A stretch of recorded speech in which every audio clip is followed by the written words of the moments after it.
Hi guys, welcome to job intimations YouTube channel. ఈరోజు ఇంకొక రోల్తో వచ్చేసాను. జాబ్ వచ్చేసి data entry operator job from Flipkart. Link డిస్క్రిప్షన్లో provide చేసా. ఇంట్రెస్ట్ ఉన్న వాళ్ళు వెళ్ళి క్లిక్ చేసి రిజిస్టర్ చేసుకోవచ్చు అనమాట.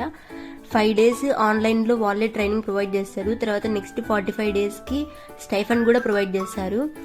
ఆ తర్వాత మీకు సర్టిఫికేట్ కూడా ప్రొవైడ్ చేస్తారు ట్రైనింగ్ అంతా కంప్లీట్ అయ్యాక. లొకేషన్స్ కూడా చూపిస్తున్నారు చూడండి, నార్త్ ఇండియా, సౌత్ ఇండియా. ఇంకా కొన్ని ఫ్రీక్వెంట్లీ ఆస్క్డ్ క్వశ్చన్స్లోకి వెళ్ళి మన డౌట్స్ని క్లియర్ చేసుకోవచ్చు అనమాట. 10th కంప్లీట్ అయిన వాళ్ళైనా అప్లై చేసుకోవచ్చు. ఆర్ 12th ఏజ్ లిమిట్ అని ఒకటి ఉంటుంది.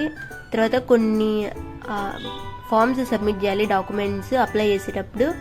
ఇంకా తర్వాత స్క్రోల్ అప్ చేస్తే పైన రిజిస్టర్ వెళ్ళి క్లిక్ చేయాలా డేటా ఎంట్రీ కెరియర్ అని. అది క్లిక్ చేశాక ఇంకే పేజ్కి రీడైరెక్ట్ అవుతుంది. అక్కడ చూస్తున్నట్టయితే స్క్రోల్ డౌన్ చేస్తే రీడ్ మోర్ క్లిక్ చేయండి. దాని రోల్కి ఇంకా క్లారిటీగా ఎక్స్ప్లెయిన్ చేస్తారు. Data entry operator job design to equip with in demand skills. వాళ్ళే ట్రైనింగ్ ఇచ్చి నేర్పిస్తారనమాట. ఫస్ట్ 5 days ఫ్రీగా ప్రొవైడ్ చేస్తారు ట్రైనింగ్ కూడా. Date of the joining, on the job training వాళ్ళే ప్రొవైడ్ చేస్తారు. లాస్ట్లో సర్టిఫికేట్ కూడా ప్రొవైడ్ చేస్తారనమాట. చూపిస్తున్నట్టు ఫస్ట్ బేసిక్ డీటెయిల్స్ అన్నీ ఫిల్ చేయాలి. Like last name, first name, OTP, mail, తర్వాత అడ్రస్ డీటెయిల్స్ అనమాట. ఆ తర్వాత ఇంకా అన్ని 4 sections ఉంటాయి, అన్నీ సబ్మిట్ చేయాలి. ఇంట్రెస్ట్ ఉంటే అప్లై చేసుకోండి. Thank you for watching.